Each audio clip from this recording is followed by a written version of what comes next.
That's pretty cool, right? I will admit though, they don't actually pronounce it Berlin, but it still does spell basically the same, so I'm sure you get the little joke there. This bridge here is still pretty unique. There's only 10 like it in the nation, 3 of which are right here in San Antonio. What makes this bridge here so unique is there is no welding involved with the bridge whatsoever. It is purely held together by bolts and rivets only. It's called a truss bridge. Now to our right-hand side here, there's a little angular table with a pair of hands on it, known as the Father Masonet's table. It was built in 1991, done by a local artist of the name Rolando Blazinho, in order to honor and represent the first Catholic Mass held along this river in the 1600s. Now the very island it sits upon back there, it also has a name. That little place is called Marriage Island. And it's because nearly 200 to 300 marriages a year take place on the island back there, because it is naturally in the shape of a heart.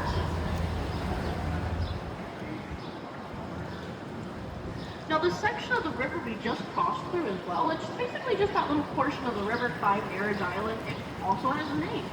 We call it the Old Mill Crossing. That's because in the 1800s, that section of the river, it was the shallowest point of the river, and it had the most stable riverbed. Meaning back then, it was the safest, easiest, and most convenient way for people to cross through the water at the time. Even Teddy Roosevelt and his Rough Riders in the 1890s frequently used that part of the river back there to cross through safely too. Now we are going to turn our attention here to our left-hand side. I want everyone to look up at the very top of the building to our left, because overlooking us from up here are going to be gargoyles. That's our Tower Life building.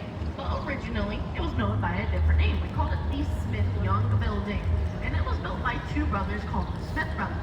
And not only did they decide to put gargoyles upon the top of the building here, if you just turn your attention about 2 to 3 floors above the river, along the side of the building's walls, we'll also see faces. Those little faces, they're called grotesques.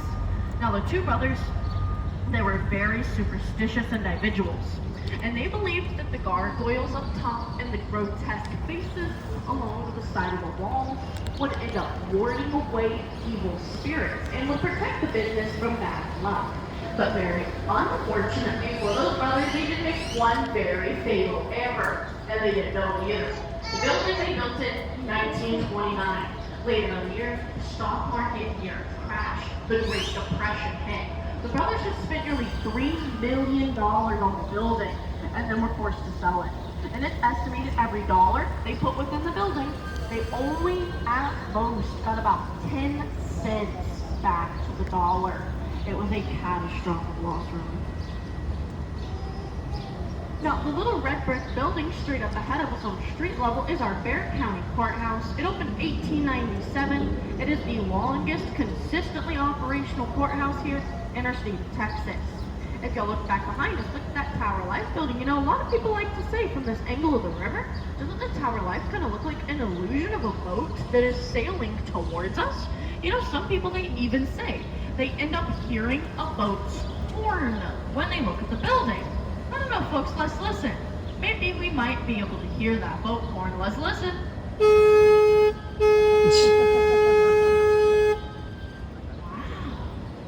I think we might have heard its horn, yeah?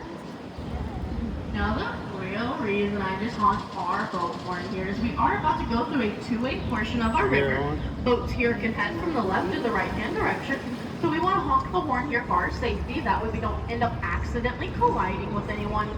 But that little arch we just went up underneath is one of our floodgates. That's our 4th floodgate right there. Up underneath the water is the gate that raises from the bottom up. And down behind us is our 5th floodgate. But we're not going to visit floodgate number 5 down there because it's about a 15 to 20 foot drop down. So don't worry, we won't do the drop. Instead, we'll head towards this bridge just right in front. This bridge right here, the Love Lock Bridge. Said that if you and a partner come up to this very bridge right here, you put a lock on it. Then you toss the key in the river. It'll represent that you will be together forever. Now going back to our floodgates and our flood control system, back in 1921 we didn't have one here. And we had suffered a catastrophic flood in the city that year. It cost millions of dollars in property damage. It killed about 50 people that we knew of and found. That's when our city decided we were going to build a flood control system She Tut Hat landmass. It gave down our city, not only presenting a plan, but a system but to also turn our downtown river into the Riverwalk, to turn it into a success that we all know today. Now, without Robert Hudson, Riverwalk might not have ever happened, but luckily for us, after a little bit of mistake, the city eventually fell in love with it. And in 1941, after about a decade of delays or so due to the Great Depression, we ended up finishing construction on it. Now to our left-hand side here, folks, past these tree lines up on the street level, right back there's the oldest cathedral in our city right there. The San Fernando Cathedral, built 1731 and done by 16 families sent over here on the order of the King of Spain from the Canary Islands. Their purpose was to come down and build that cathedral back there. Now to this very day, it is still operational. The ashes of the defenders of the Alamo are inside the building too. And at nighttime, from 9 to 9:30, they do host a free-to-view laser light show upon the cathedral called the Saga, and it does depict the history of the Alamo. Now just right in front of us here, folks, this tall tree, just straight ahead right here. This is our Ben Milam's tree, dedicated to a Texas patriot by the name of Benjamin Milam from 1835. This is a bald cypress tree, standing around 90 feet tall.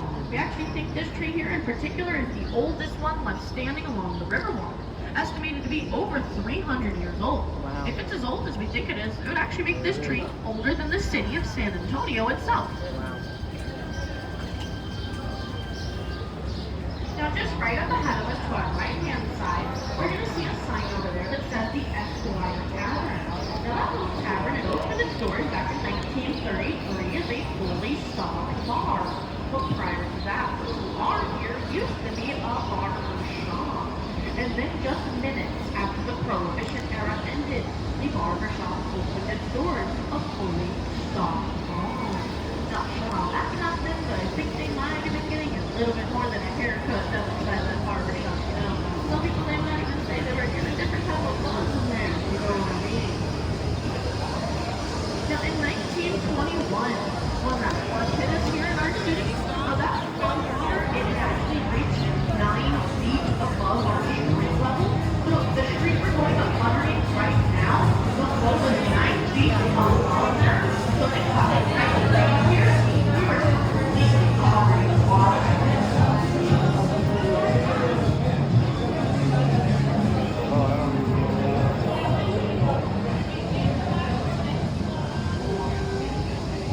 Now right over here to our right-hand side is going to be our Aztec Theater. It opened its doors in 1926 as a silent black and white movie theater. This was the most popular place for you to be at the time. But as the years went on, those types of films, they eventually distributed elsewhere, and the theater here shut down. Now there were plans to demolish the very building here, but luckily for us, saved in the nick of time from demolition. And today we use the very building here as a concert venue. We host concerts in it pretty much every single week. One of the last remaining Mayan theaters here in the entire U.S. Now, the building right next to it right here, this beige one, that's going to be our Tacoma Hotel. It opened 2003 as a luxury hotel experience. But back in 1901, the very building there was our L. Frank Saddlery. It was the most popular one in the nation at its time, too. They made saddles just right in there for people like Teddy Roosevelt. Now this bridge we're going up underneath right now, this might just be the most popular bridge along the river. Officially named after Robert Hudson. Most people know the bridge here by a different name though, because this is going to be our Salinas Bridge. That's because in 1997, Jennifer Lopez set atop that very bridge right behind us in order to film some of the movie scenes most people say kickstarted her whole career. Selena. Now to our left-hand side here is going to be the La Mansion Hotel. 1853 though. The very building over here was actually our St. Mary's School for Boys. Very prosperous school at the time. It actually grew so large that one day they had so many students they could no longer fit in campus. So naturally, they ended up moving elsewhere. But a former student of that school actually decided that they loved the building here so much that once the St. Mary's School for Boys moved from it, they came back down here, bought the whole building, to turn it into this hotel. And the opened up by 1915, just in time got hemisphere. Now there is one last optical illusion I would like to share with everyone on board. And this is said to be an illusion of a paper-thin wall from the river angle. Once we pass from up underneath the bridge, you're looking to the left-hand side. Look up at the top of the building here, right where it says public office. And we'll see the illusion of that paper-thin wall. To our left and up.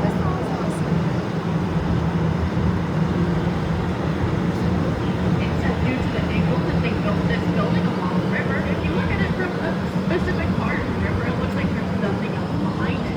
Like it's a paper-thin wall. But I promise you, this building is a little more historically important than just being an illusion. That is the next hospital. It opened its doors back in 1930 as the first full-service hospital in our nation to offer air conditioning. People like Oliver North, Carol Burnett, they were born in that mix. But by 2019, the hospital is shut down. It's been a vacant building ever since. The city has eventual plans to turn it into an apartment complex, but they haven't started on renovations yet. So who knows when they'll open it as the apartment, or if the city will end up changing their mind, turning it into something different. Harley Davidson. Harley Davidson. Right over here on this side of the road. It's coming up around the corner.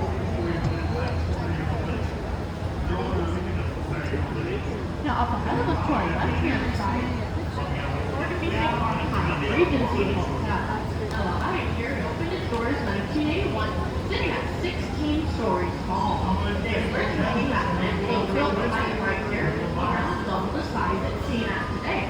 Well, there's a problem with that. On the other side of the line here is our Alamo. And if they built the hotel there any taller, it would have casted a shadow upon the Alamo. And that's not allowed. No matter what, no building is ever permitted to do such. So instead, they built this hotel here, just a little bit wider rather than taller, trying to accommodate for at least some of that lost flooring.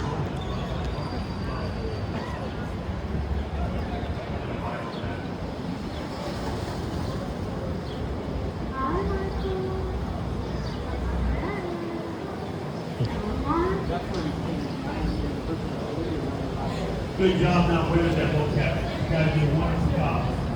Right here, so right here inside, you're going to see a sign right here that says Saltgrass. Now, the building that Saltgrass is in right here has got a different name. This is actually going to be our Casino Club building. But don't get too excited, because it's not a casino.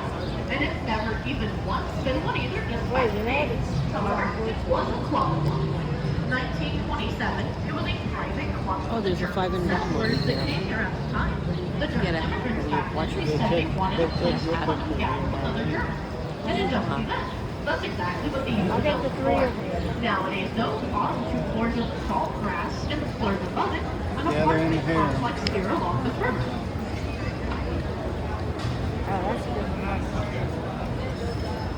Now this part of the river we're traveling through here is known as our restaurant road. They call it that because the majority of the restaurants along the river, they're condensed through this area. So y'all are hungry, y'all are ready to go now. Now in 1941, that year we finished the construction of the Riverwalk here. We remember Robert Putnam, right, the architect? We had decided to move his office just right here to our right-hand side on the river level. His names on this building here to the right are H.H. Hugman, AIA architect. The statue on the right here, that's also with Robert. Reason Robert moved his office down here to the river? What better way to convince the people to bring their businesses down here and their offices than putting yours here yourself, right? You set a good example for other people to follow after you. Luckily for us two folks, it ended up working. And by 1946, the first restaurant here along our river, so the Riverside Dining opened its doors. Right over here to our right-hand side with the rainbow-colored umbrellas, known as the Rio. It opened up. Now, back in those days, not only were you being fed by this very restaurant right here, but you go touring them too. They were the original individuals who used to own the gondola boats here along the river. Pretty much the ones that pioneered the concept behind our very tourism day. And still, that restaurant, family-owned, operated establishment here along our river. Now we are turning back to that man-made portion of the river we were in earlier. And while we go through here, I'd like to use this time to talk about a common question we get asked along the river. Pretty simple too. How many people a day on average accidentally fall into it? Now our city estimates about 2 to 3 people a day on average. Somewhere along the line fall into the river here, but I've been working down here a little over 4 years, and for a majority of that time, I have not seen anyone fall in. I heard stories about my coworkers seeing people fall in, or I heard stories about my coworkers falling in the river. I don't really know what happened. I think I had an accident with first someone because within the past half a year, I've been seeing everyone fall into the river. One of my coworkers fell into the river in front of me. Some girl got off my boat and launched herself into the river. Some man sat down in his walker and it rolled him into the river. And then I fell into the river. This is true. Right where I stand up underneath you, there's a door. Up underneath the door is the river, and the door was left open one day. I didn't look where I was going. I walked into it. I fell right into the river beneath. So I guess we're going to use these as a lesson, right, for everyone on board. And make sure you look where you're walking around the San Antonio River, or any body of water for that matter. Don't want any of y'all accidentally falling in here, alright?